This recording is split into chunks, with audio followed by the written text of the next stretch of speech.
Pues sí, el artículo 112 de la Ley de Instituciones de Crédito establece una serie de fracciones, pero quien falsifique un instrumento de crédito consumado instantáneamente por el autor directo en forma de acción dolosa, en automático así se da, digamos, la hipótesis delictiva. ¿Cómo ven? Entonces, es decir, independientemente si uno recibe el dinero y no lo declara, pues sí, uno sí comete el tipo penal de operaciones con recursos de procedencia ilícita en su modalidad de transferencia consumado instantáneamente por el autor directo en forma de comisión por omisión dolosa porque la estamos recibiendo. Pero eso en el caso de no declararlo, ¿sí? Pero en este caso, como ya nos mandaron un instrumento financiero falsificado, entonces hay que dar la vista correspondiente a la Fiscalía General de la República y a la Comisión Nacional Bancaria de Valores para que ellos hagan un dictamen de viabilidad. Pueden ustedes leer el artículo 114, 115 de la Ley de Instituciones de Crédito y para que proceda ese tipo de delitos requieren un dictamen de viabilidad de la Comisión Nacional Bancaria de Valores. Es decir, no procede nada más así porque sí, porque sea un delito que se cometa y el particular, que en este caso somos nosotros, podamos tener ese contexto. ¿Cómo ven? Entonces vamos a platicar algunos puntos relacionados con esto y es lo que implica la cuestión del riesgo, que yo les dije que le íbamos a platicar hoy, el día de hoy, todo lo relacionado con el riesgo y en este caso hay una cuestión de riesgo.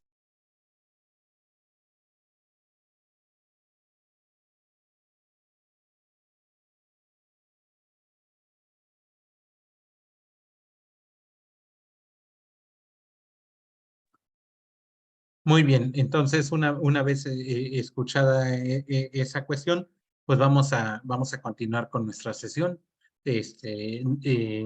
No sé si hay alguna duda con las cuestiones matemáticas que vimos la sesión pasada, que creo que quien diga estudié derecho porque ya no vamos a tener una interacción con las matemáticas, pues estamos equivocados, porque ahora resulta, y principalmente en temas de derecho penal económico, las matemáticas están muy cercanas, es decir, las matemáticas son como la parte interactuante dentro del derecho y específicamente en el campo del derecho penal o en el caso del derecho civil, si se quieren ir para allá, el derecho de daños, que ahora está empezando a revolucionar con los dictámenes de cuantificación, también tienen mucho que ver esas cuestiones. ¿Estamos de acuerdo? Entonces, por eso ahí lo que quiero es que ustedes no se desaparten mucho del mundo de las matemáticas, porque además de que es un mundo fascinante, es muy interesante ver todas estas cuestiones de cuantificación. Ahorita lo hemos hecho de manera muy general, pero en el libro de cálculo penal de Rubén Quintino, ustedes van a encontrar muchos aspectos relacionados con este rubro. ¿Listos? Ahora, vamos a continuar con nuestra sesión.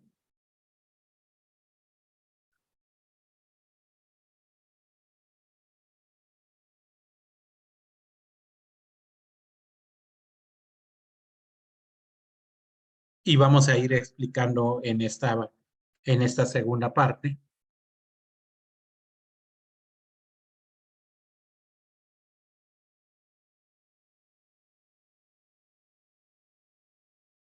Ustedes saben que ahora con el cambio de sistema, con el cambio de delitos, se empezaron a dar varias cuestiones interesantes con el tema de la automatización de la teoría del delito y la eliminación propiamente del cuerpo del delito y de la probable responsabilidad y sobre todo cómo han ido cambiando las normas penales en este ramo. Entonces vamos a ir trabajando sobre esos aspectos.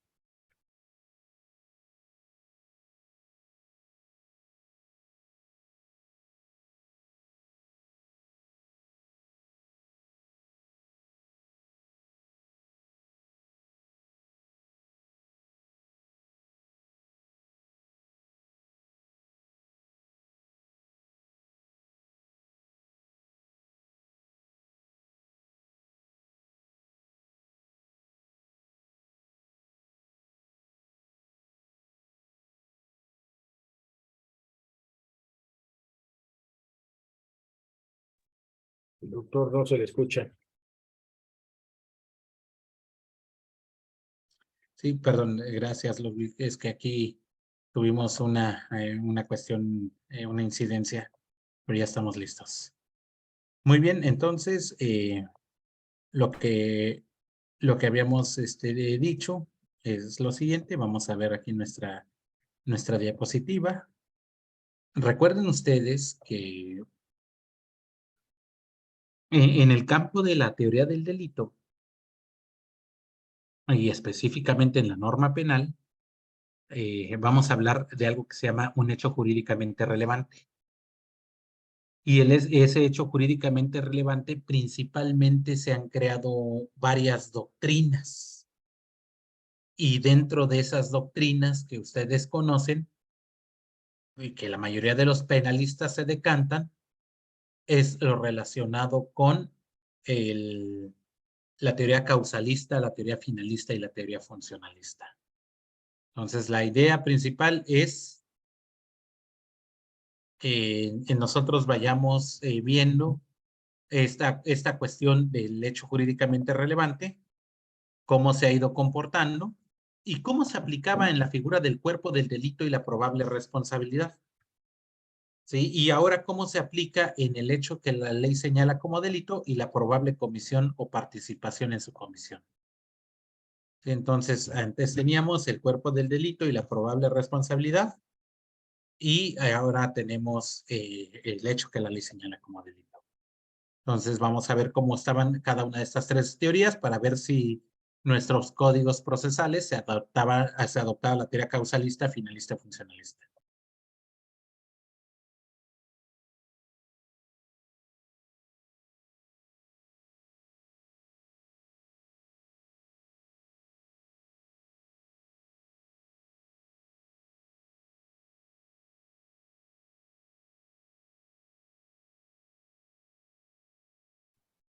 Bien, entonces, aquí fíjense que cuando nosotros hablamos del hecho jurídicamente relevante, eh, antes de pasar a esta diapositiva, vamos a ver lo siguiente. En este hecho jurídicamente relevante, lo vamos a ver desde un punto de vista del proceso y un punto de vista de la dogmática. Y finalmente es la misma norma. Si lo vemos desde el punto de vista del proceso, lo tenemos en el sistema inquisitivo y en el sistema acusatorio. Y recuerden ustedes que en el sistema inquisitivo se llamaba cuerpo del delito. Y en el sistema acusatorio le cambiamos al hecho que la ley señala como delito. Y ustedes saben que en el sistema inquisitivo se llamaba probable responsabilidad. Y en el sistema acusatorio se llama probable comisión o participación en su comisión.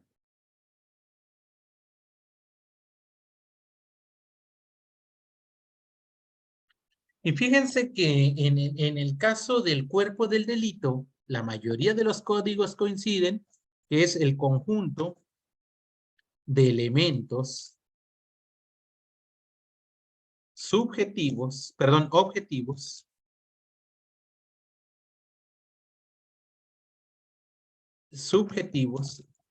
y normativos que integran una norma.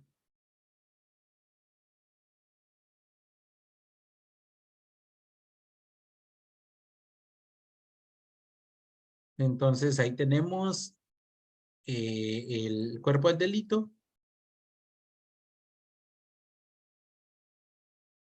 lo definen la mayoría de los códigos como el conjunto de elementos objetivos, subjetivos y normativos descritos en el tipo penal. Y la probable responsabilidad se refería a la cuestión de la antijuridicidad, la culpabilidad, el grado de ejecución, la intervención delictiva y el concurso de delitos. Entonces, a eso se refería la probable responsabilidad. Entonces, Concurso. Y entonces aquí vamos a decir que esto se trata del hecho y esto se trata de la persona. Es decir, una relación persona-hecho. Eso es lo que se refería en el sistema inquisitivo, en la comprobación del cuerpo del delito y la probable responsabilidad. Entonces, yo recuerdo cuando platicaba con don César Camacho, que me decía, ahora, búscame un elemento más bajito, porque antes hubo una reforma en el 93 donde se cambió el cuerpo del delito por el hecho típico, y resulta que nadie entendió qué era el hecho típico y la probable responsabilidad. Y el hecho típico son los elementos objetivos, subjetivos y normativos del tipo penal. Pero, ojo, en la probable responsabilidad, a partir de la reforma del 99, también se incluyeron los elementos subjetivos del injusto.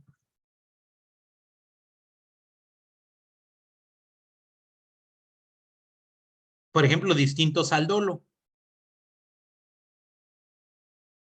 Y ahí es donde se empezó a dificultar bastante porque, por ejemplo, en el robo decían, el elemento subjetivo distinto al dolo es el que con ánimo de dominio se apodere de cosa ajena. Y claro, y el dolo es la intención de apoderarse de la cosa. Entonces, y ese ánimo de dominio ya le corresponde a una persona en específico. Y por tanto ya es un elemento subjetivo distinto al dolo. O, por ejemplo, ahorita nos acaba de caer un caso interesante, va a ser muy mediático en los próximos días, en donde una persona ejecutó, no ejecutó, sino más bien dicho, realizó expresiones eróticos sexuales a una mujer a cambio de ofrecerle una posible plaza en el gobierno. Ese es el hecho. Sí, entonces ahí estamos frente a un tema de acoso sexual consumado instantáneamente por el autor directo en forma de acción dolosa, ya con el sistema acusatorio. Pero en el sistema tradicional vamos a ver cuál es el cuerpo del delito. Bueno, ahí el ánimo de realizar un acto de carácter sexual o de pedir un favor sexual. Sí, pero si tiene la intención de llegar a la cópula o no la tiene, o si tiene el consentimiento de una tercera persona o no, vienen, esos son elementos subjetivos que no dependen del cuerpo del delito, sino que dependen de la probable responsabilidad. Conclusión, será un caos. ¿Por qué? Porque no sabíamos qué iba en el cuerpo del delito y qué era la probable responsabilidad. Lo que sí nunca ha cambiado desde 1917 hasta la fecha ha sido el hecho persona. ¿Por qué? Porque en 1917 decía el cuerpo del delito y el presunto delincuente o su cómplice. Entonces, ahí estamos hablando de hecho persona, no ha cambiado. Y si ustedes ven, por ejemplo, la ley de enjuiciamiento criminal español, que es de 1882, hace referencia al cuerpo del delito y a la responsabilidad de la persona. Nuevamente cae hecho persona, hecho persona. Entonces, podemos cambiar cualquier cantidad de definiciones en el hecho persona, pero realmente no vamos a perder de vista ese contexto, o sea, de que se trata de un hecho y que se trata de una persona, independientemente del sistema que vayamos a seguir. No sé si se entiende esa parte. Entonces, eso quiere decir que al momento de redactar una norma, vamos a redactar el hecho y vamos a ver a qué persona se le va a atribuir, siempre. Redacta el hecho y a la persona. Y eso en su conjunto es lo que va a integrar el. No sé si se entiende. Sí, todavía más fácil. Sí, es decir, el tipo penal no solamente se va a referir a la descripción de una conducta, sino se va a referir también a una persona que interviene en esa conducta. Dicho sea de otra manera, la intervención delictiva es parte de la conducta. O sea, no es parte de, digamos, de la cuestión de responsabilidad.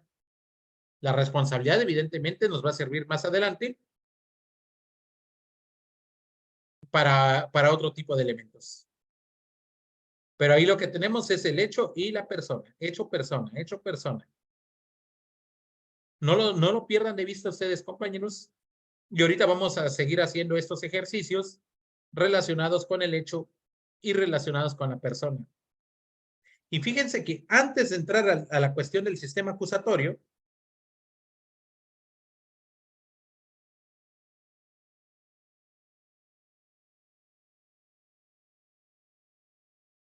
vean lo siguiente.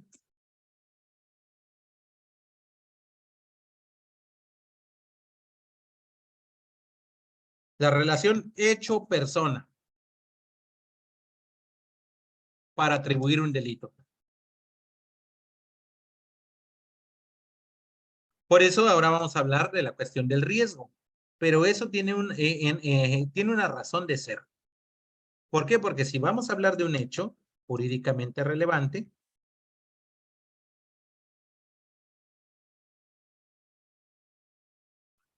vamos a hablar también de una persona a quien se le atribuye ese hecho.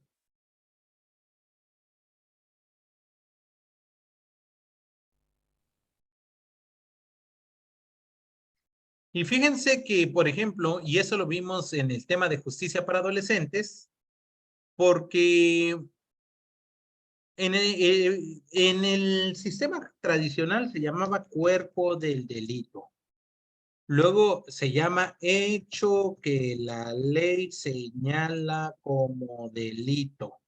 Y luego en adolescentes se llama conducta tipificada como delito. ¿Sale? Y aquí vamos a hablar la probable responsabilidad. Luego vamos a hablar en el otro sistema la probable comisión o participación en su comisión. Y luego vamos a hablar del tema de la probable intervención o de la atribución de la conducta a una persona. ¿Sí? Entonces, vean, el hecho jurídicamente relevante es el cuerpo del delito, o le quieren llamar hecho que la ley señala como delito, o hecho delictivo, si ustedes quieren marcarle también así, o cuando antes del cuerpo del delito también existió el hecho tipificado como delito.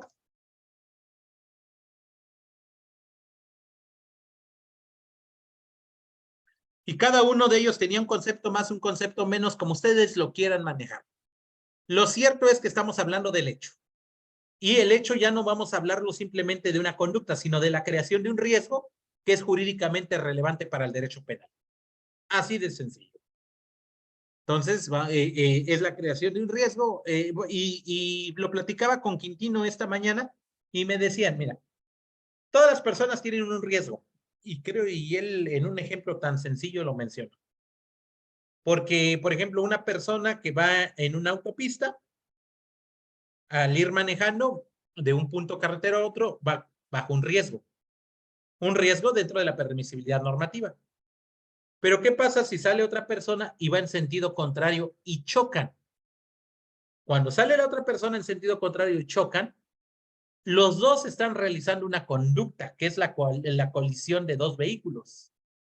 Pero el que choca estando en su carril está realizando una conducta cuyo riesgo es jurídicamente permisible.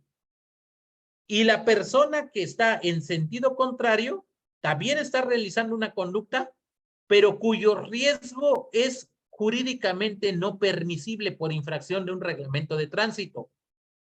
Ambos se colisionan y generan un resultado por el comportamiento de las dos personas.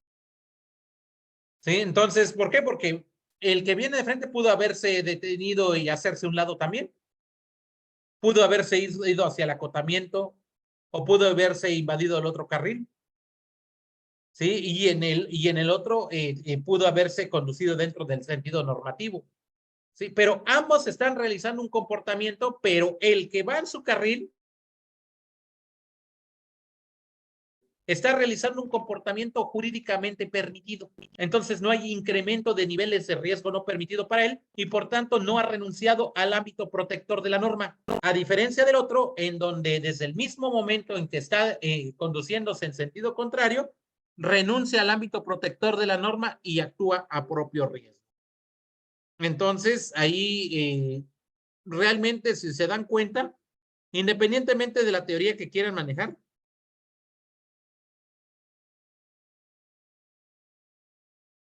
vamos a hablar hecho persona, y eso no va a cambiar. Cámbienle el concepto que quieran, Quitemos el hecho que la ley señala como delito y ahora la probable responsabilidad o la probable comisión o participación en su comisión o la probable intervención o la probable atribución del hecho a la persona.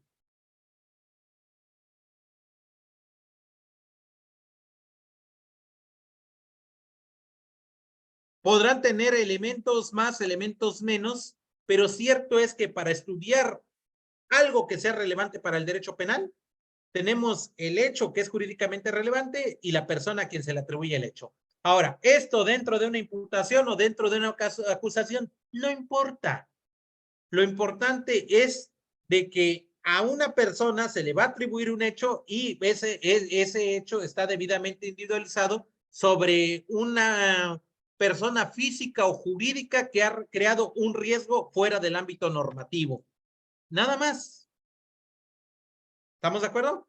Ahora, regresemos nuevamente al 2008, 2007, porque esto se empezó a trabajar desde 15 de marzo del 2007 hasta el 27 de noviembre del 2007. El hecho que la ley señala como delito y la probable comisión o participación en su comisión. Ahora, ¿esto a qué se refiere? Pues realmente se refiere a la conducta, a una circunstanciación fáctica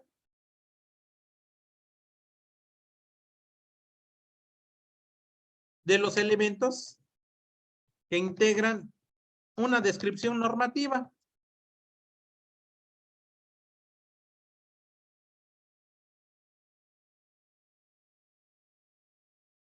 ¿Listos?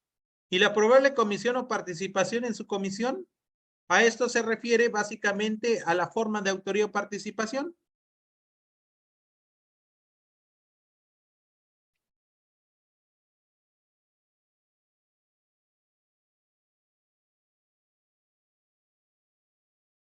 O lo van a encontrar atribución de la conducta al hecho o probable intervención.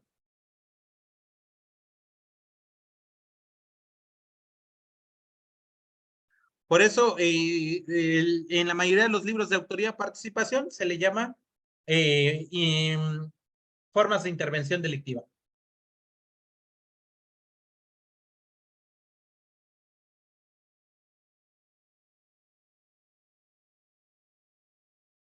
Pero ¿qué creen?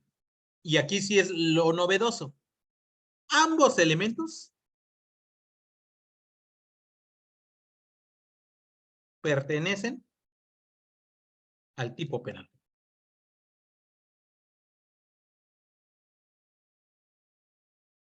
Y ahí es donde dice uno, oye, pero ¿y los elementos de la antijuridicidad, la culpabilidad, los grados de ejecución, la forma de intervención, el concurso? Pues eso es hasta que se acuse a una persona. Aquí nada más necesito un hecho y una persona que lo haya realizado. Hay que bajar el estándar probatorio y ahí está muy bajito. Ese fue el razonamiento que ocupamos en la reforma en materia de seguridad y justicia. ¿Qué les parece?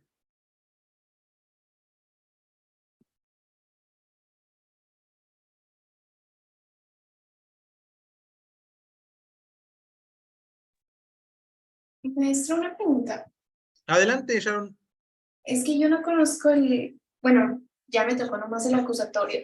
Antes sí tenías que demostrar todos los elementos objetivos, subjetivos, Uno para... por uno. Sí, Uno entonces por uno.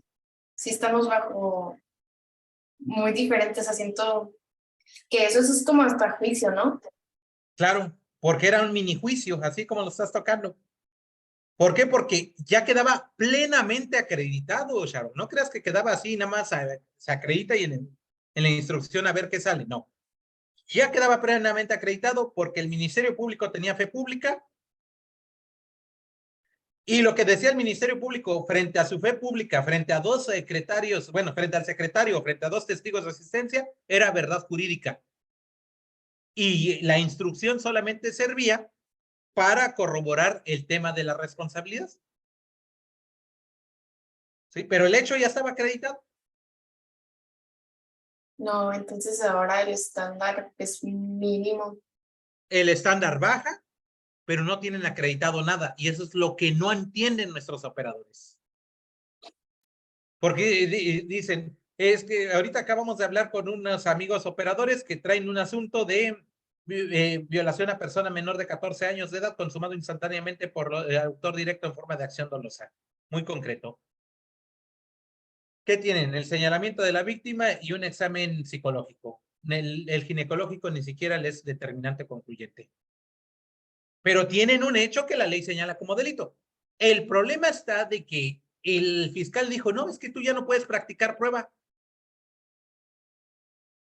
¿Por qué ya no puedo practicar prueba? Porque ya está acreditado el hecho. Ah, pues mucho gusto. Eso era en el inquisitivo, porque tenías acreditado el cuerpo del delito. Y ahí sí. ¿Por qué? Porque en el cuerpo del delito está el señalamiento, está la prueba psicológica, está la prueba médica. Ambos están fedatados porque había fe ministerial y eso es prueba plena. Ahora lo que vamos a demostrar es si tu cliente efectivamente realizó ese hecho ya acreditado o no. Para eso servía la instrucción. Ahora en el sistema acusatorio no. Hay datos que hacen presuponer que tu cliente realizó ese acto, pero será objeto de investigación complementaria y posteriormente de acreditación en la acusación y de demostración en el juicio que efectivamente tienen la razón o no. Y para eso, ¿qué se requiere? Seguir actuando en actos de investigación. Por eso, cuando se formula imputación y se vincula proceso, ni fiscalía ni defensa pierden la posibilidad de seguir integrando la carpeta. Recuerda que cuando se consignaba a una persona, ya no podían hacer nada. O sea, el Ministerio Público lo único que podía hacer es ampliación de declaración del compañero Whitney, ampliación de declaración de Sharon, ampliación de declaración de Ashley, ampliación de declaración de Ana. ¿Y si había alguna prueba nueva? O sea, algo super... Si había prueba nueva, entraba como prueba superveniente de la fiscalía, pero si no, no. Y para eso tenía que abrir un incidente. Pero la fiscalía ya no podía aportar nada de prueba después de que se iniciaba la preinstrucción y se dictaba el auto de formal prisión. Al dictarse el auto de formal prisión, la fiscalía lo único que hacía era ofrecer sus pruebas que ya obraban en el expediente, nada más. Y la defensa ya tenía oportunidad de ofrecer todas las pruebas que quisiera para desacreditar la cuestión de la probable responsabilidad. ¿Sí se entiende? Sí. Y es el mismo esquema, hecho persona, hecho persona. ¿Sí? Y claro, cuando se revoluciona este tema al hecho que la ley señala como delito, y qué bueno que, por ejemplo, a ti te tocó solamente el sistema acusatorio, porque a ti ya no te corresponde saber los elementos, por ejemplo, en el caso que te estoy poniendo del acoso sexual de un alto servidor público, ¿cómo era en el cuerpo del delito? A ver, el tipo penal dice, al que aprovechándose de su cargo, puesto o comisión,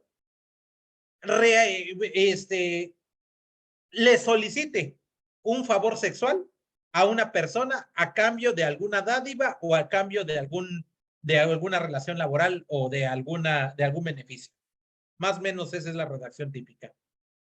Entonces, tienes que acreditar que sea un superior jerárquico, lo acreditas con el nombramiento, te llegaba el nombramiento y el Ministerio Público decía, se da fe del nombramiento y se firma con 2 secretarios de asistencia. Y eso ya era la prueba plena. Ya no podías desacreditar eso. Ahora, el segundo elemento de la relación de funciones. Aquí están las funciones y sí están sus funciones, hacer una contratación. Con eso se da fe pública del Ministerio Público, decía en el inciso G, dice que tiene facultades de contratación. Ya tienes el segundo elemento acreditado.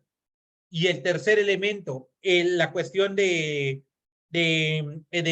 acto de que le solicitó actos sexuales. ¿Cómo lo acredita? No, pues los screenshots del WhatsApp. Muy bien. El Ministerio Público hace una inspección ministerial, él mismo, y ve los mensajes del WhatsApp y da fe de que existen. Y con eso se hace un acuerdo en donde firma el Ministerio Público y el secretario o testigos de asistencia, y eso es, digamos, prueba plena. Y eso ya no lo puedes desacreditar, ¿eh? O sea, ¿por qué? Porque es una prueba que tiene validez y es una documental pública. O son actuaciones que ya no se pueden desacreditar. Ahora, ¿qué es lo que corresponde para el lado de la probable responsabilidad? De que efectivamente esta persona haya realizado esos screenshots. Los screenshots existen y esos ya no se quitan. Y en la probable responsabilidad es haber alto funcionario cuyo nombramiento, cuyas facultades están legitimadas y además los screenshots existen, ¿los hiciste? Sí, hay probabilidad que los hiciste, sí, porque está tu nombre y está fedatado. Probable responsabilidad. ¿Sí se entiende? Y con eso lo consignaban. Y con eso le dictaban un auto de formal prisión. Y ya en la instrucción había que hacer careos. Primero, antes en la preinstrucción, los careos constitucionales, donde ponían cara a cara a la víctima y al imputado y a los testigos para ver quién se mantiene en la razón de su dicho. Entonces, si ambos decían, me mantengo en la razón de mi dicho, así se acordaba. Frente al juez y al secretario de acuerdos que da fe, ambas partes se manifiestan mantenerse en la razón de su dicho y firman. Ahora, si una de las partes decía cosa distinta a lo que estaban en las declaraciones ministeriales, había un criterio jurisprudencial que decía, las primeras declaraciones subsisten sobre las ulteriores. Entonces, la primera declaración que dio ante el Ministerio Público, esa es la que tiene fe pública y subsiste incluso sobre la declaración que dio ante el juez. ¿Por qué? Por la inmediatez. Porque se entendía que la primera declaración estaba más cercana a la realidad. Y la segunda declaración ya pudo haber sido tergiversada, censurada, planteada. Y por tanto, si hubiese declarado, digamos, contradicción entre esas declaraciones, prevalece la primera. Ahora, si ya no podían localizar a los testigos en la instrucción, simplemente ya no había ampliación de declaración y ya no había careos y se hacían careos supletorios. Y en esos careos supletorios les decían, a ver, como Sharon ya no compareció, vamos a leer la declaración de Sharon para que la compañera Lucy diga en qué punto hay alguna contradicción. Entonces, Sharon dijo que efectivamente vio que a su compañera la acosaron. ¿Qué dices, Lucy? Eso no es cierto.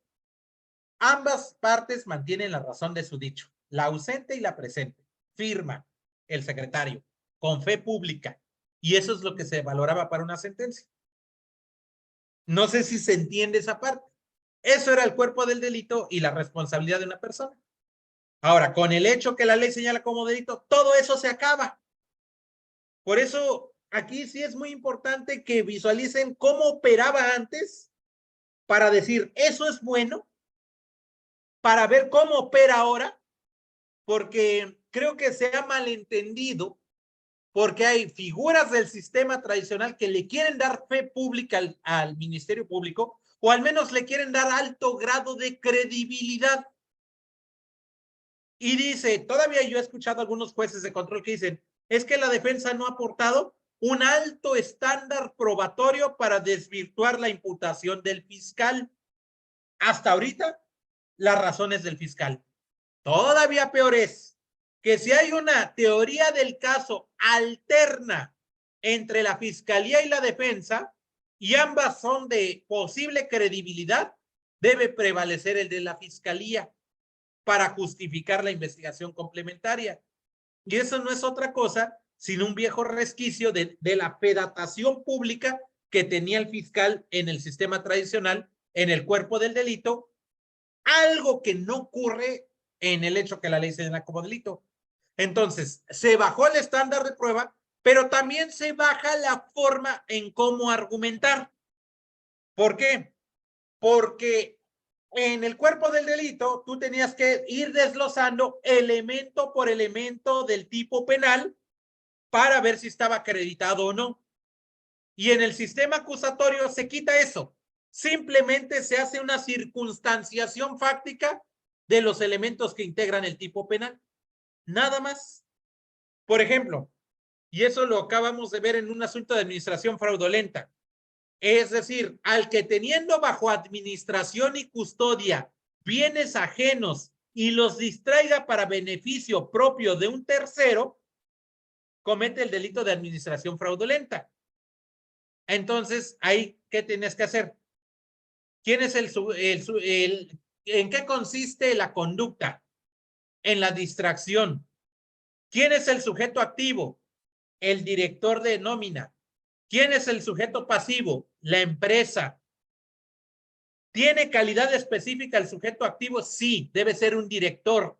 Tienes que acreditar ese elemento.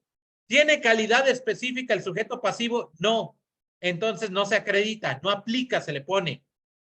¿En qué consiste la conducta? ¿En una acción o en una omisión? En una acción. ¿Qué fue la acción? Simuló la nómina para pagarse. ¿Cómo hizo esa acción? La hizo durante 3 años, entre diciembre del 2010 y marzo del 2013. ¿Cómo lo acreditan esa conducta? Con los testimonios de la contadora y de su ayudante y de un jefe de obra. Después, el bien jurídico, el patrimonio. ¿A cuánto asciende el patrimonio afectado? El objeto material. ¿Con qué lo hizo? Con tarjetas de nómina falsificadas.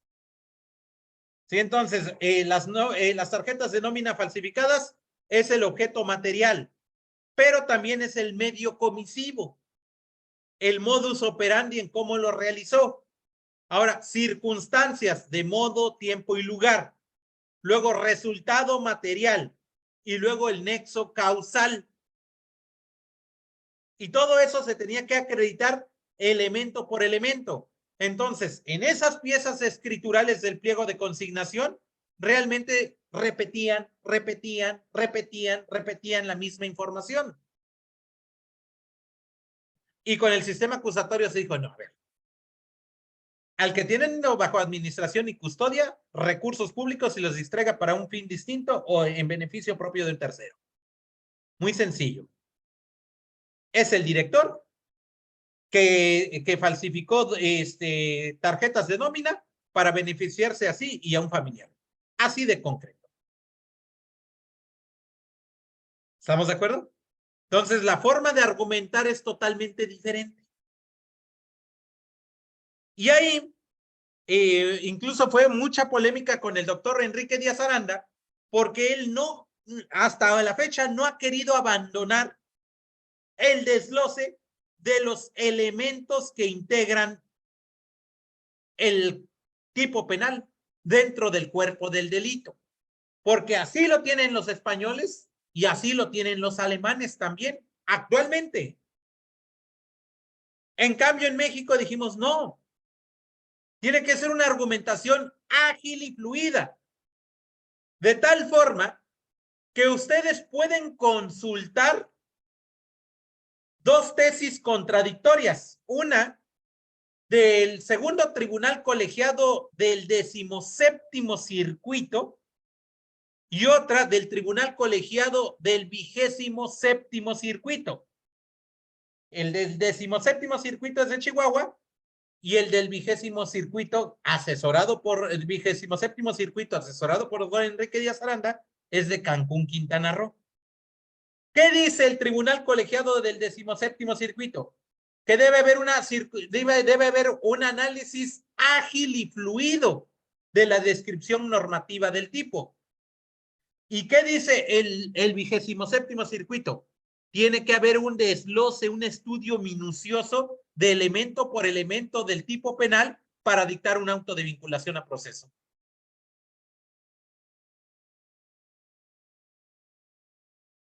¿Y en qué terminó? La primera sala de la Corte dijo, la argumentación tiene que ser ágil y fluida. No es necesario el desglose de todos y cada uno de los elementos en el hecho que la ley señala como delito. Pero de ahí se equivoca un tribunal colegiado del primer circuito donde dice, como no es necesario el desglose de elementos por elementos, entonces el dolo no es parte del hecho, es parte del juicio oral.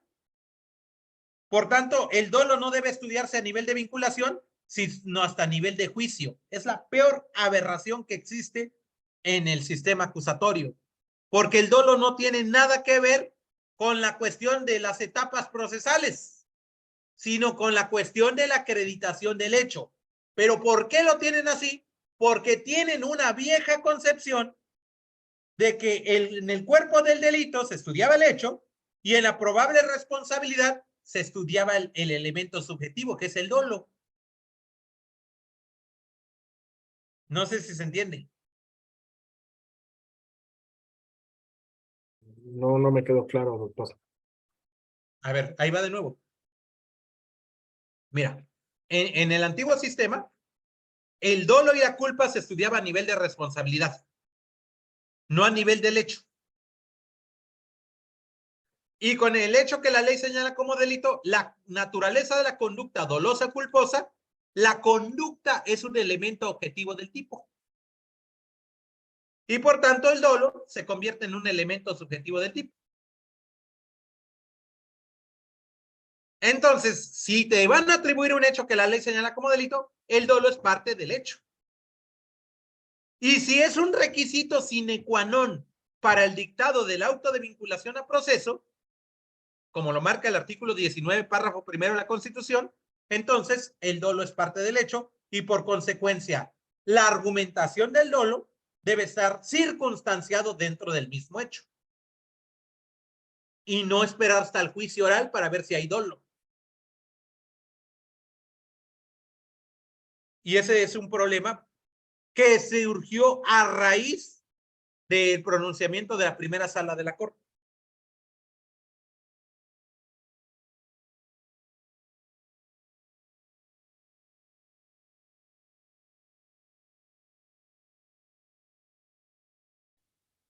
¿Alguna duda hasta aquí? Yo sí, con lo último que acaba de mencionar, que la Corte se pronunció respecto al dolo, o sea, sí dice que hasta etapa de juicio. Bueno, ese fue un tribunal colegiado donde dice que la acreditación del dolo es hasta la etapa de juicio oral. Ok.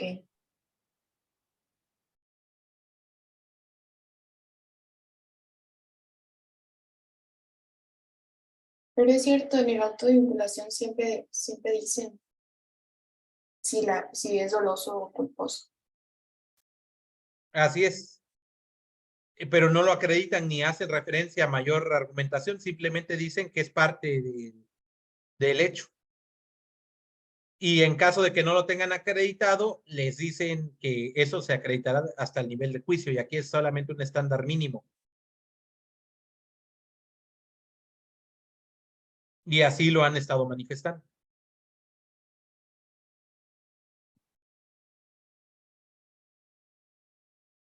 ¿Cómo ven? ¿Se entiende esa parte? Entonces, vean lo siguiente, y esta es la clave. La probable comisión o participación en su comisión pertenece al tipo penal. Y el hecho que la ley señala como delito pertenece al tipo, porque son parte de las redacciones normativas. Así de sencillo. ¿Cómo ven?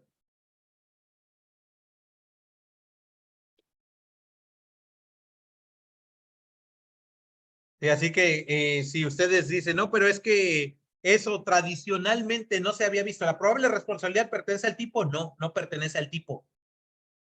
La probable responsabilidad pertenece a los demás elementos del delito, pero como los veíamos en la clase anterior, ¿de qué me sirven desglosar esos elementos si no hay una consecuencia?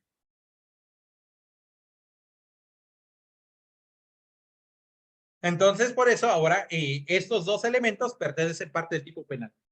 Entonces, veamos lo siguiente. Por eso, esto es dentro de lo que era el sistema inquisitivo y el sistema acusatorio. ¿sí? Pero en todos los sistemas, llámese inquisitivo, mixto, acusatorio o que se cree uno nuevo, siempre se va a basar el hecho y la persona. Hecho, persona. Eso nunca se va a desapartar. Desde la Constitución de 1917 hasta la fecha, no ha cambiado absolutamente nada en esa parte.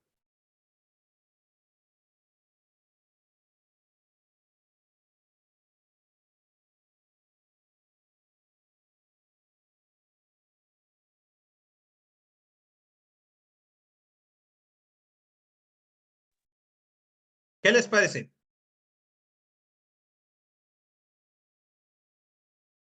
¿Listos? Ahora, siguiendo esta misma temática de la transición del cuerpo del delito y la probable responsabilidad al hecho que la ley señala como delito,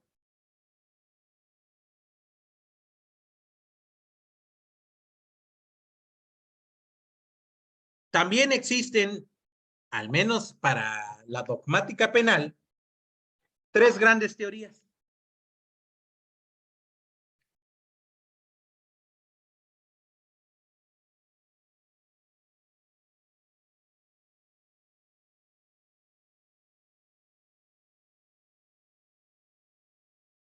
¿Y cuáles son esas tres grandes teorías?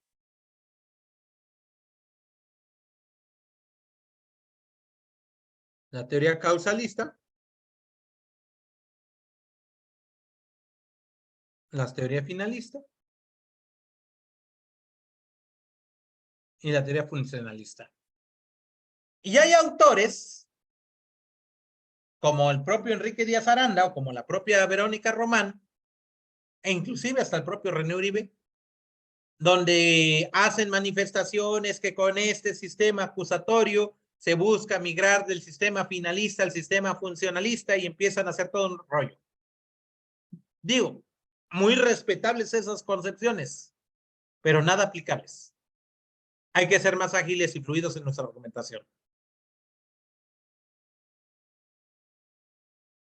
Lo que les preguntaba.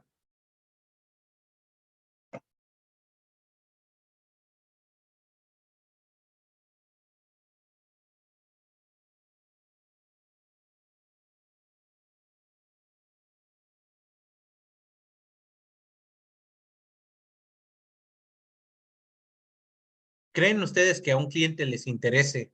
Oye, Sharon, ¿qué teoría me van a aplicar? ¿La causalista, la finalista o la funcionalista? Pues no, Así da pues mucho gusto, se oye bien bonito todos esos conceptos, pero pues, ¿para qué me sirven?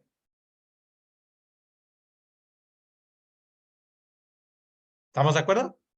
Entonces, y eso es lo mismito que les critico a mis amigos penalistas, porque ¿para qué me sirve dividir una causalista subjetivista, causalista objetivista, causalista normativista, causalista sociológica, una finalista, una funcionalista objetiva, una funcionalista sociológica, algunas cuestiones de neofuncionalismo y todas esas tonteras?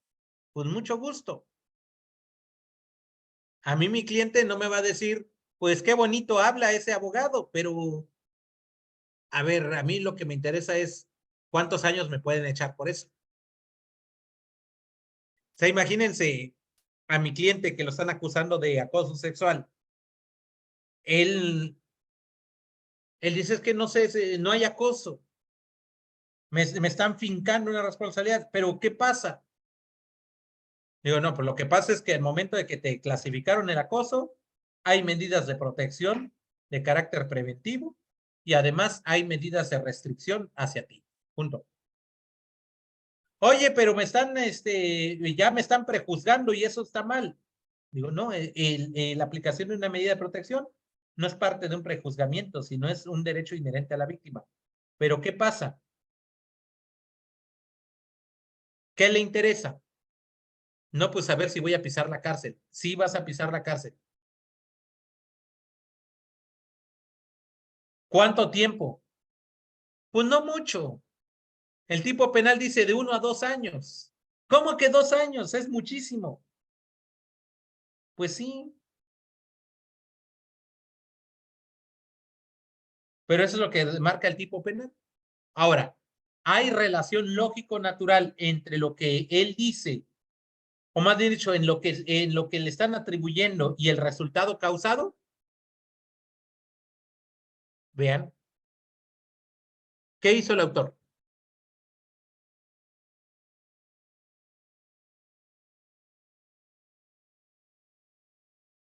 Miren, ya cuando leí la carpeta, les voy a poner un ejemplo muy sencillo.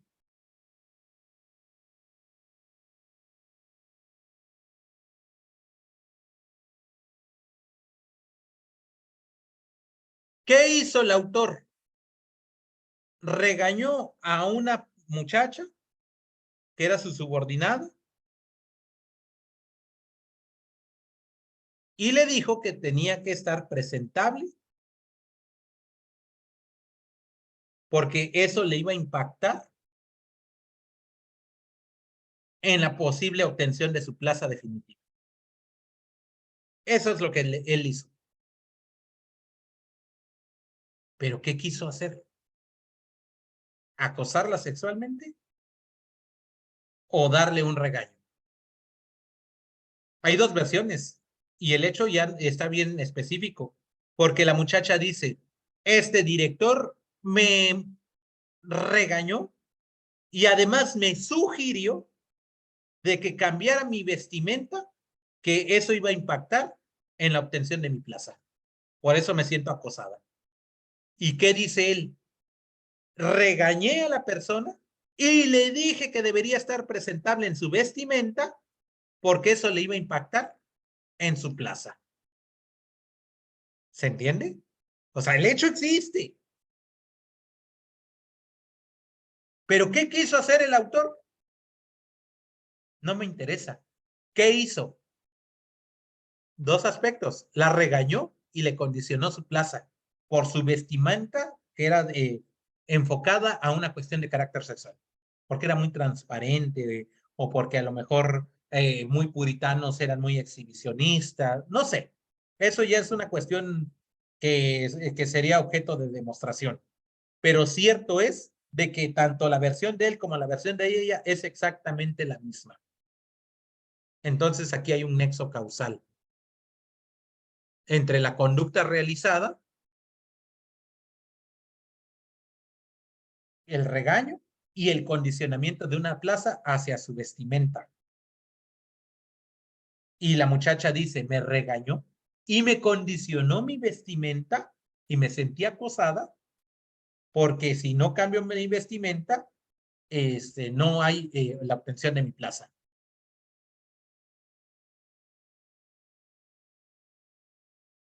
El hecho lo hizo. El resultado es irrelevante.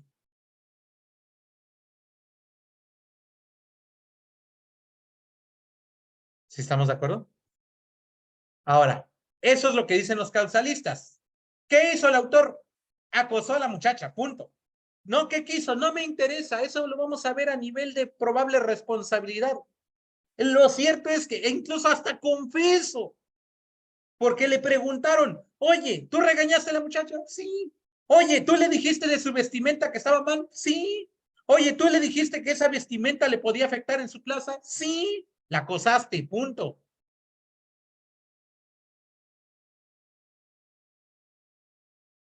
Entonces, la versión de la muchacha es que derivada de la vestimenta que estaba realizando y además que era un tanto de carácter erótica, es suficiente y ella se sintió intimidada por su jefe, primero por el regaño y después por la condicionante. Punto. Y la muchacha no está mintiendo. Y él tampoco está mintiendo, pero hay un elemento subjetivo. Oye, pero ese elemento subjetivo es el asedio, el acoso, el acto sexual. Sí, eso no me interesa. El hecho existió. Por eso es más importante para el causalista qué hizo que el qué quiso. Y para los finalistas, dijeron, no, espérate. A ver, ¿qué quiso hacer esta persona? ¿Qué hizo? Eso es menos relevante. Entonces, si le aplicamos una teoría finalista, ¿qué quiso hacer el autor? Acosarla. Entonces, no interesa lo que hizo, ya no me interesa ni el regaño ni la vestimenta, sino lo que quiso hacer el autor, la parte psíquica de acosarla aprovechándose de su puesto. ¿Se demuestra? Hay acoso. El regaño y la vestimenta y eso es un medio comisivo. Eso es irrelevante. Es más importante lo que quiso que lo que hizo. Por tanto, hay un desvalor de acción. La acción vale menos que la intención. ¿Sí se entiende o no se entiende esa parte?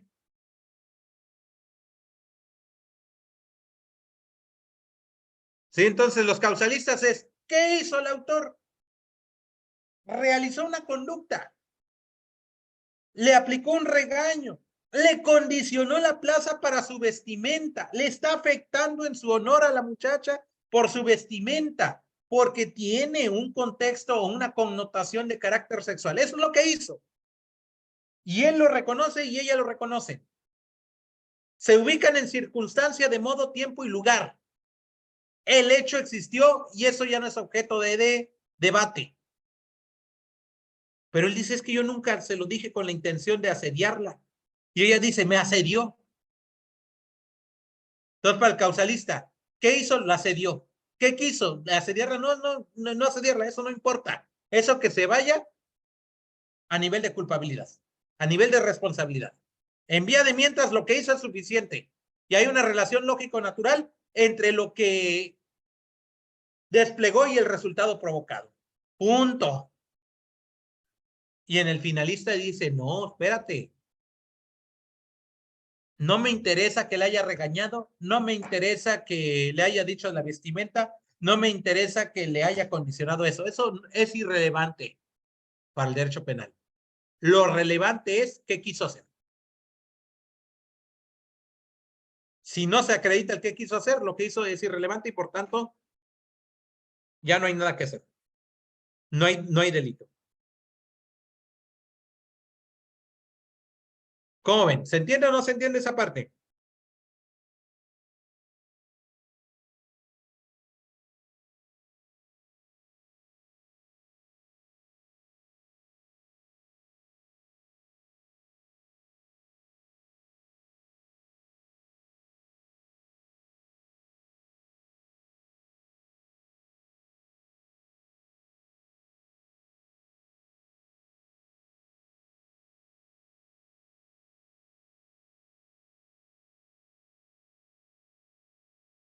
¿Y qué creen? Para los funcionalistas, dicen, espérate, ¿no es más importante el qué hizo que el qué hizo? Ni el qué hizo sobre el qué quiso.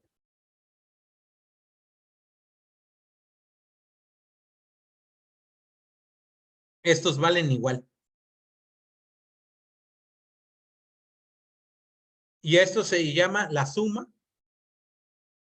del desvalor de acción y desvalor de resultado. Y se llama injusto penal.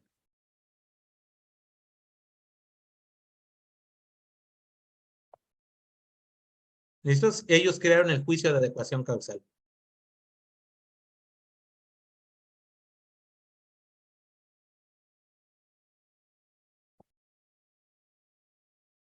¿Listos? Y ellos crearon algo que se llama imputación objetiva. Disculpe, doctor. Adelante. Ok, donde dice funcionalista, puso qué hizo igual a qué hizo. Ajá, ¿qué hizo y qué quiso? Espérame. Es que sí, de por sí nos está complicando la vida. Gracias. Ok, Valen igual. ok. Ni uno es más importante que el otro. Los dos valen exactamente lo mismo. O sea, no vamos a desvalorar ni la versión de él ni la versión de ella, ni el aspecto subjetivo de él o de ella. Simplemente vamos a hablar algo que se llama la creación de un riesgo.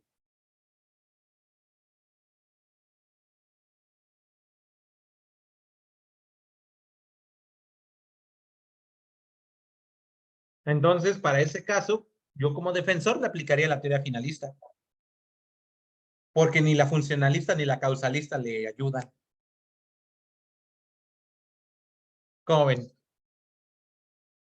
Doctor, me regreso tantito, ¿eh? Lo digo, está usted diciendo que yo le aplico la finalista en vez de la funcionalista y la causalista.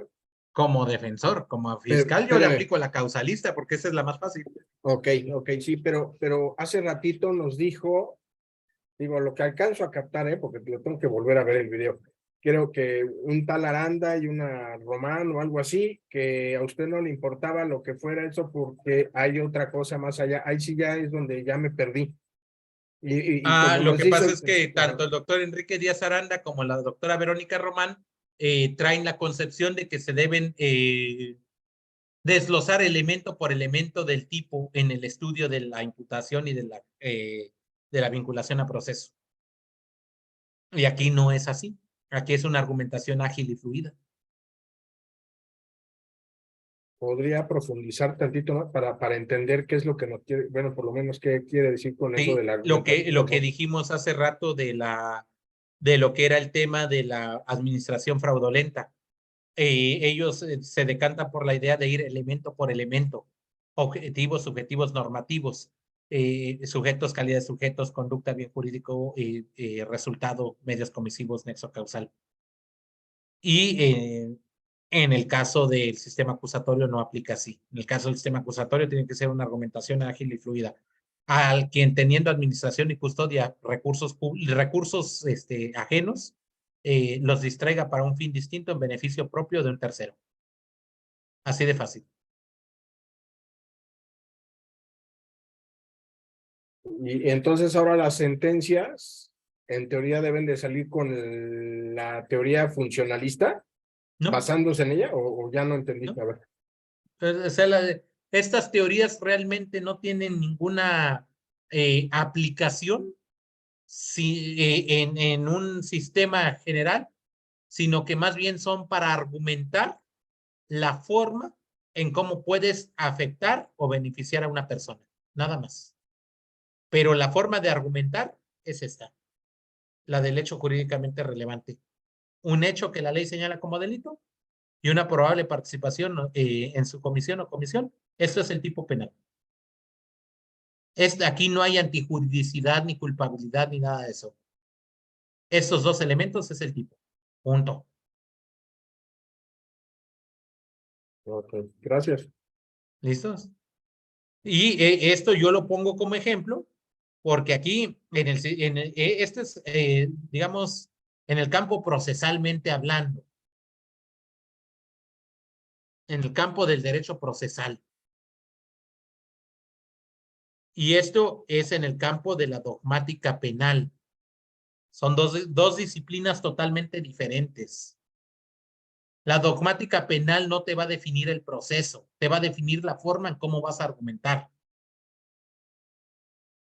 Y eso es algo que creo que tanto don Enrique como doña Verónica están equivocados, porque ellos dicen que estos elementos deben estar en el proceso, o más bien dicho, deben desglosarse dentro del proceso. No es cierto. Simplemente es la forma en cómo debemos argumentar. Y ahora, si ustedes me preguntan, ¿qué teoría es la más benéfica? Ninguna. Vamos a aplicar la que más beneficia a nuestra teoría del caso, a nuestra estrategia de litigación. En este caso, en el tipo penal de acoso, creo que la finalista es la más benéfica porque hay que acreditar el elemento subjetivo antes del hecho. Si no hay elemento subjetivo, ya no hay hecho. Así de sencillo. Pero claro, eso ya muchos criterios dicen, no, pues eso va a ser nugatorio el acceso a la justicia de una persona. En este caso, de una mujer. Por eso hay que ver cuál de los tres planteamientos se puede dar. ¿Levantó su mano, Sharon? Sí, Yo tengo una duda en cuanto a la teoría funcionalista. Casi no me quedó claro. Entiendo lo de la imputación objetiva del riesgo creado y todo eso, pero hay como niveles dentro de esa teoría. Es que eso ya depende de cómo lo estudiemos, digo, hay muchísimos libros sobre la teoría funcionalista, pero en la teoría funcionalista ahí tú vas a decir qué hizo y qué quiso valen igual. Y eso se llama la suma del desvalor de acción, que es finalista, más suma del desvalor de resultado, que eso es causalismo, y a esos dos en conjunto se llama injusto penal. ¿Y qué es el injusto penal, Sharon? Ya lo habíamos dicho en la clase pasada. El injusto penal no es otra cosa sino una conducta típica y antijurídica. Por eso se llama la antijuridicidad del hecho. Ese es el injusto penal. La culpabilidad del autor. Ese es el delito. ¿Lista? Regresamos. Si quieres, lo ponemos aquí en un esquemita para que no se te vaya a olvidar.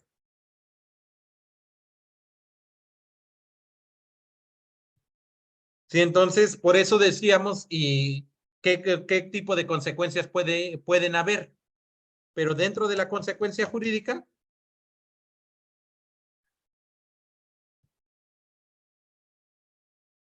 si nosotros decimos que para el sistema funcionalista tenemos algo que se llama antijuridicidad del hecho y tenemos algo que se llama culpabilidad del autor. Y esto nos va a venir a revolucionar lo siguiente, porque entonces aquí tenemos que esto es un hecho típico y antijurídico. Y esto tenemos que, vamos a tener que ese hecho típico y antijurídico, además hay culpabilidad. O sea, la suma de esos dos más este. Ahora, si nosotros vamos a ir a este rubro, con esto basta para la imposición de medidas de seguridad. Y este es la base para la imposición de una pena.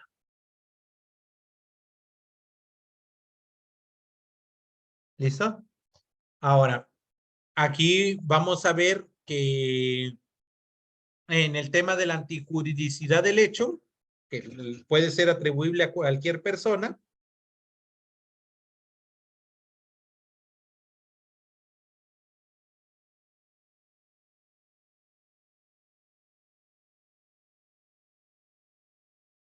a esto le vamos a llamar injusto penal.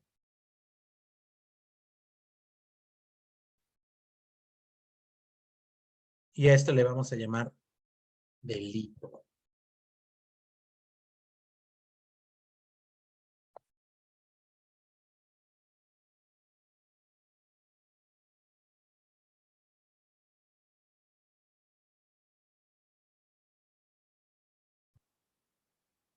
¿Qué les parece? Está muy sencillo, ¿no? Y claro, si todavía lo quieren complicar más, en el ámbito de adolescentes se le aplica la antijuridicidad del hecho y en el ámbito de adultos se le aplica la culpabilidad del autor. En el ámbito de inimputables se le aplica la antijuridicidad del hecho. ¿Sí? Y si todavía lo queremos complicar más, en las personas jurídicas informales es antijuridicidad del hecho y en las personas jurídicas legalmente constituidas con su acta constitutiva es la culpabilidad del autor. ¿Qué les parece? ¿Estamos de acuerdo? No sé si tengan alguna duda en esa parte.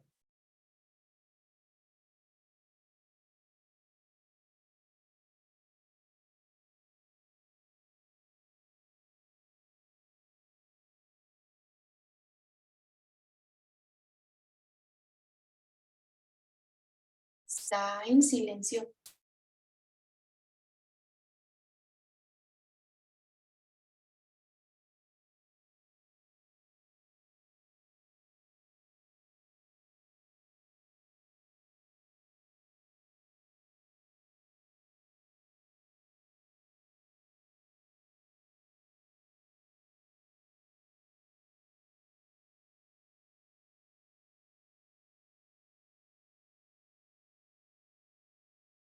Bien, entonces, derivado de eso, compañeros, ahora vamos a hablar de lo que es la inclusión de la clasificación jurídica del hecho y la automatización de la teoría del delito como parte del desarrollo dentro del proceso penal acusatorio.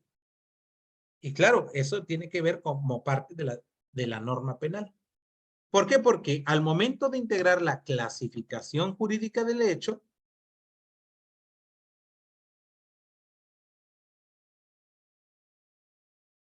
ahí lo que vamos a hacer no es otra cosa sino incluir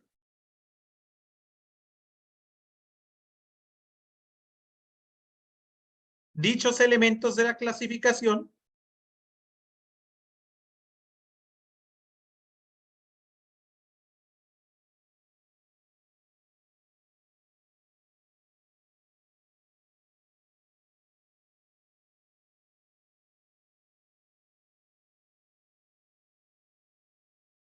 y lo vamos a poner de la siguiente forma, porque la clasificación jurídica del hecho no es otra cosa sino la parte del tipo. El tipo penal, el grado de ejecución del hecho, la forma de intervención delictiva,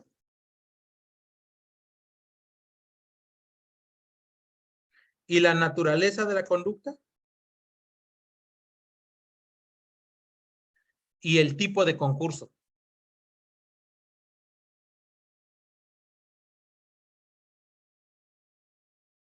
Entonces, al momento de presentarlo, vamos a decir que no puede haber un tipo penal sin grado de ejecución, sin forma de intervención, sin naturaleza de la conducta y en su caso el tipo de concurso. No puede haber grados de ejecución del hecho si no hay una descripción típica y quién lo cometió. Entonces vamos a decir el tipo penal que se cometió. El grado de ejecución del hecho.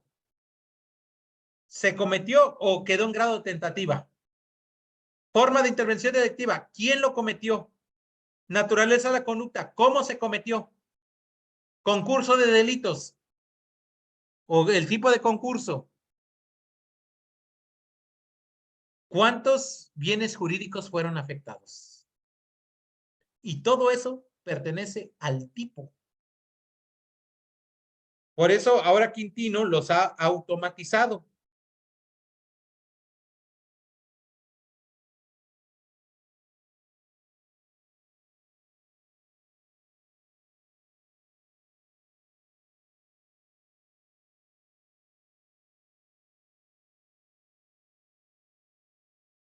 Entonces, vamos a hablar aquí que el tema de la automatización no es otra cosa sino que estas cuestiones no solamente las va a realizar un operador, sino ya las va a realizar también un sistema, una aplicación.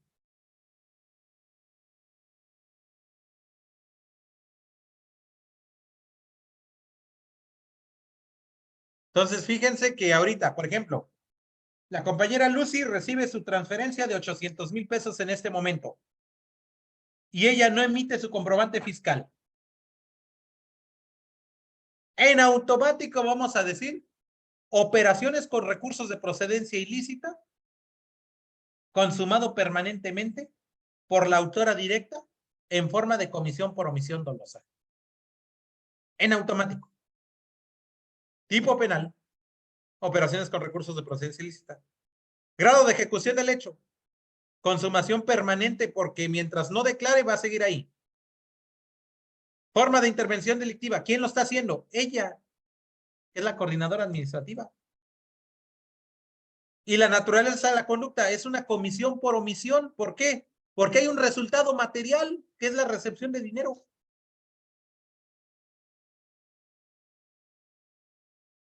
Y además tiene una calidad de garante, por supuesto, como coordinadora administrativa. ¿Y en qué consiste esa calidad de garante? En declarar el impuesto o declarar la operación y no lo hace. Ahora, tipo de concurso. ¿Habrá cometido otro delito? No lo sabemos. Puede ser con defraudación fiscal o puede ser con una operación, digamos, captación ilícita de recursos, artículo 111 de la Ley de Instituciones de Crédito. Porque no tiene el permiso para captar recursos. ¿Se entiende?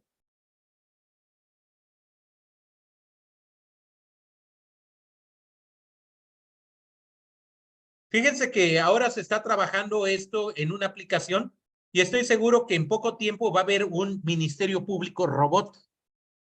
De tal forma que cuando nosotros presentemos una denuncia por internet y la firmemos con nuestra e-firma o con nuestra FIREL, en automático el mismo sistema de la fiscalía tiene que clasificar el hecho con los comandos del mismo hecho que se ha redactado y en automático tiene que realizar el acuerdo de inicio y en automático se tiene que realizar un plan de investigación y en automático se tienen que hacer las primeras diligencias inmediatas de investigación, pero que ya no lo haga un ser humano, que ya lo haga un ordenador. Y como va a migrar con una firma electrónica de un ser humano, que en este caso es de un funcionario público, el que solamente va a estar como vigilante de la operación que realiza el mismo robot.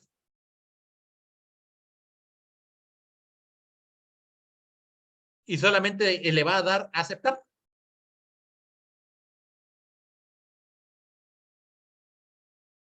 ¿Cómo ven?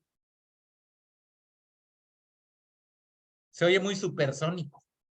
Más rápido y más asertivo. Mucho más certero. Ahora, compañeros, ¿ustedes conocen hasta este momento alguna fiscalía en donde presentemos nuestra denuncia y la firmemos con la firma digital? Porque sí conozco muchas fiscalías que tienen el formato de la plantilla y se llena la denuncia y después nos dan una cita para irla a ratificar. Eso sí existe desde hace muchos años. Pero una denuncia que desde este momento, 13 de abril del 2023, a las 19:40, hora de Sonora y de Tijuana, hayan realizado dicha denuncia y que ya quede como única, ya plenamente identificada y plenamente corroborada, sin necesidad de ratificación,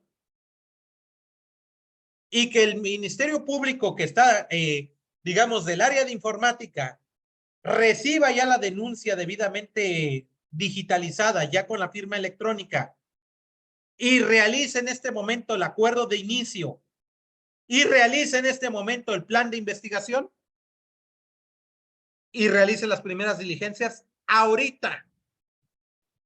El Ministerio Público Robot lo puede hacer en cuestión de minutos.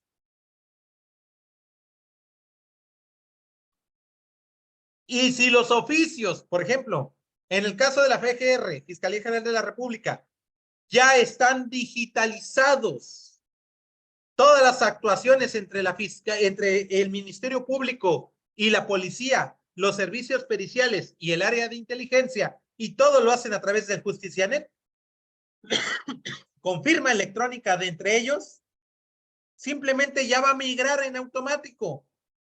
De tal forma que el SENAPI o servicios periciales o la policía van a recibir la solicitud del acto procesal del Ministerio Público de manera automatizada.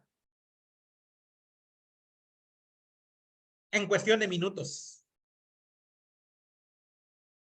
Y con unas reglas de dogmática penal bien planteadas. Por ejemplo, en el caso que le mandaron a la compañera Lucy el screenshot del depósito de 800,000 pesos que ya se corroboró que no existe. Entonces, En automático, la computadora va a buscar en todo el catálogo de delitos y va a decir, falsificación de instrumento financiero. Consumado instantáneamente por el autor directo en forma de acción dolosa. Ahora, ¿en qué consiste la falsificación del instrumento financiero? Al que falsifique pagarés, cheques, letras de cambio o cualquier otro documento que haga presuponer una operación financiera. Aquí es un screenshot de una operación financiera donde ya está una cantidad y donde hay un código de verificación. El mismo sistema, ¿qué va a hacer? Lo va a corroborar. ¿Y qué va a hacer? Primera diligencia, oficio a la Comisión Nacional Bancaria de Valores. En automático le va a girar el oficio, pero que va a migrar por un sistema electrónico. Que ya no es necesario que el Ministerio Público le tome la comparecencia a Lucy y que después realice su oficio y que después vaya a la Comisión Nacional Bancaria y que le acusen de recibo y que después lo reciban. Para eso ya se ubicó en el número de tiempo. Aquí no. Aquí en automático el mismo sistema lo debe hacer.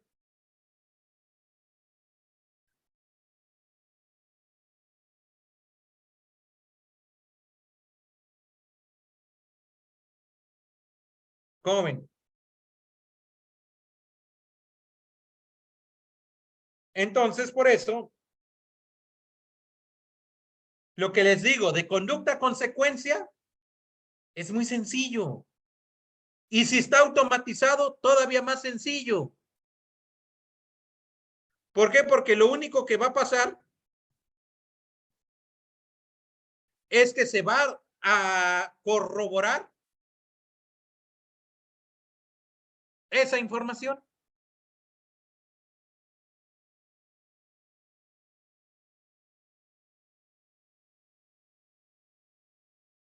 ¿Se entiende?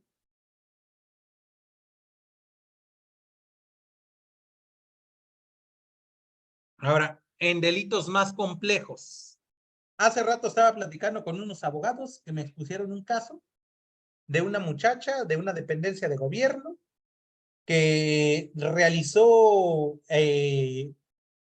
digamos, una mala actividad en el comité de adquisiciones. Y eso provocó una contratación ilícita. Entonces, digo, a grosso modo se me ocurrió inmediatamente uso ilícito de atribuciones y facultades en su modalidad de a quien realice autorizaciones de contenido económico consumado instantáneamente por la autora directa en forma de acción dolosa. Y en automático ya sabemos qué diligencias hay que hacer. Eso lo sabe ahora un ser humano, pero si eso lo pasamos a un ordenador, y ya el ordenador en el momento que capta esas palabras claves, que Sharon diga, fíjese que una funcionaria pública que pertenece al comité de adquisiciones realizó algunas actuaciones que provocó una contratación ilícita.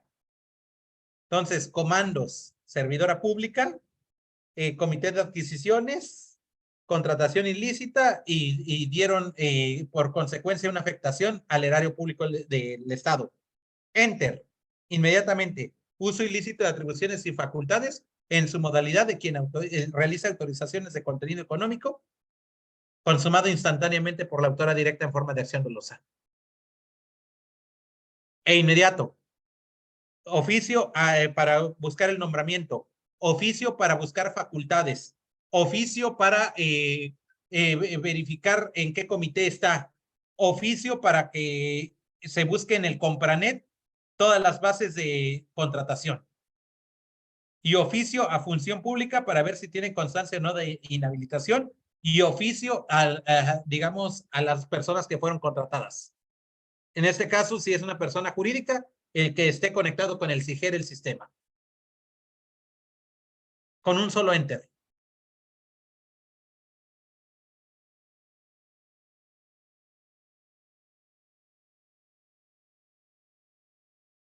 Entonces, ahí no solamente estamos hablando de la automatización del proceso, sino de la anclación de la clasificación jurídica del hecho para que sea parte del proceso. Pero ya no me interesa que haga un desglose de elemento por elemento, aunque lo puede hacer el mismo sistema, pero es irrelevante. Porque se trata de una argumentación ágil y fluida. Y eso nos va a permitir tener un mejor diagnóstico en la investigación de un hecho. Fíjense que el día domingo vamos a tener un pequeño curso de teoría del delito. Para los compañeros que son alumnos de magíster es totalmente gratis. ¿Sí? Y además es inscribirse con la compañera Ashley o Lucy. ¿Sí? Y ya ellas les darán el acceso. Pero ahí lo que me interesa es ir desarrollando esa parte de la automatización, ponerles muchos casos de automatización. ¿Por qué? Porque el objetivo principal es llevar a cabo una argumentación ágil y fluida.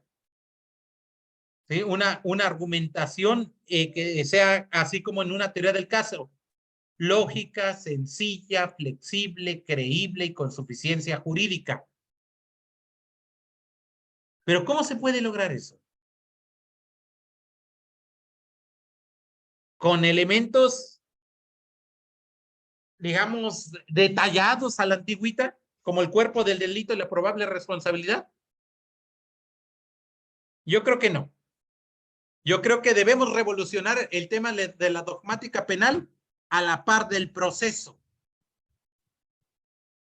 para que podamos tener una argumentación válida.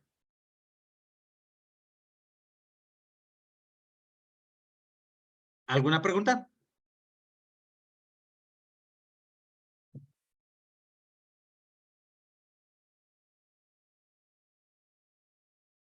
Ninguna.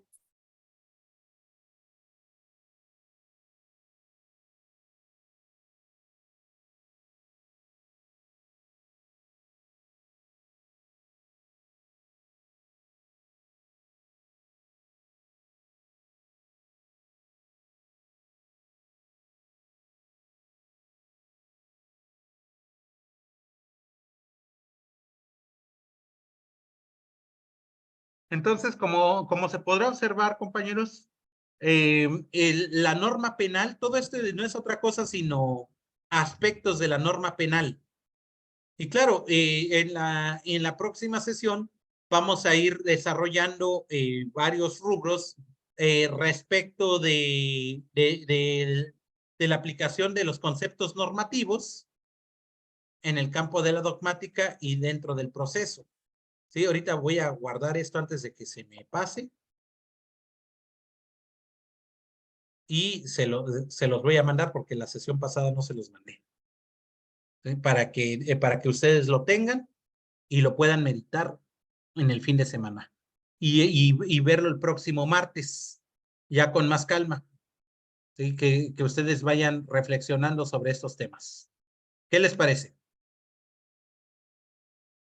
No sé si tengan alguna duda hasta ahorita.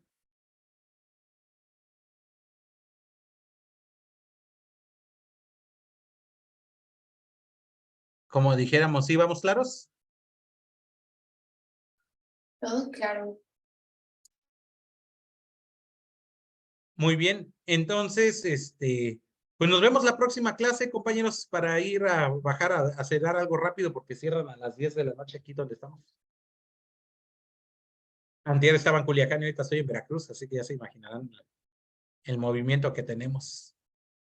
Sí, pero el próximo martes voy a estar más tranquilo, voy a estar en Reynosa. Así que andamos por todo el país, no solamente litigando, sino también enseñando estos temas del campo del derecho procesal. ¿Sale? Pues muchísimas gracias, compañeros. Si tienen algún otro cuestionamiento.